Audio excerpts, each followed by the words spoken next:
ковыряется, нарядную походку выделывает. Руки раскинула, пальчики растопырила. Говорить почела, и голосок тоже увертывает.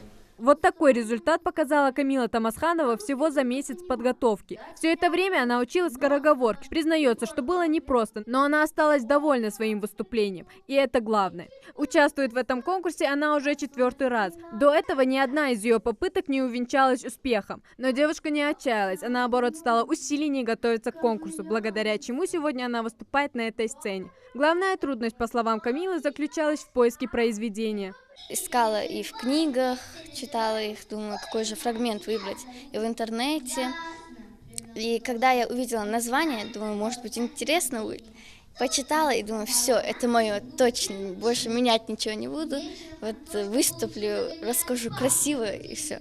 Ежегодно количество участников в этом конкурсе увеличивается. Марина Смирнова, организатор мероприятия, отмечает, она узнала о существовании подобного литературного соревнования в Германии и просто предложила провести такое же состязание в Санкт-Петербурге. И в 2011 году оно было учреждено. А сегодня этот конкурс уже достиг международного уровня. Например, сегодня я знаю, что участники будут читать «Гонение на рыжих» Яковлева или «А кто я» Натальи Абрамцевой. И это тексты победителей прошлых лет. И мы всегда знаем, что если кто-то побеждает на конкурсе с определенными текстами, эти тексты потом массово начинают читать другие дети. Поэтому мы точно знаем, что здесь есть у этого конкурса эффект, то есть он действительно эффективный, потому что, да, дети друг за другом смотрят, наблюдают, подсматривают и читают такие же книжки. Участие в конкурсе подразумевает кропотливую творческую совместную работу, что, безусловно, сближает учеников и педагогов. Необходимо сделать правильный выбор в пользу того произведения, которое принесет безоговорочную победу.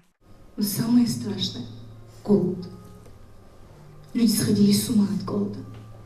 Там встал на четвереньки и давай лакать прохладную воду.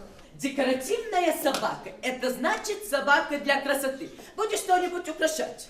Эти ребята, можно сказать, заново вдохнули жизнь в произведение. Региональный этап всероссийского конкурса «Живая классика» собрал 20 любителей прозы с разных школ республики. Сегодня будет 3 победителя, которые в дальнейшем будут представлять Ингушетию в финале. А выбирать победителей здесь будут народные художники, писатели, специалисты отдела образования Ингушетии, а также региональный куратор конкурса и президент фонда «Живая классика». Организаторы надеются, что здесь дети смогут найти себе друзей. К тому же это хороший опыт публичных выступлений. Хэди Бекбузарова, Майербек Миржоев, Новости 24.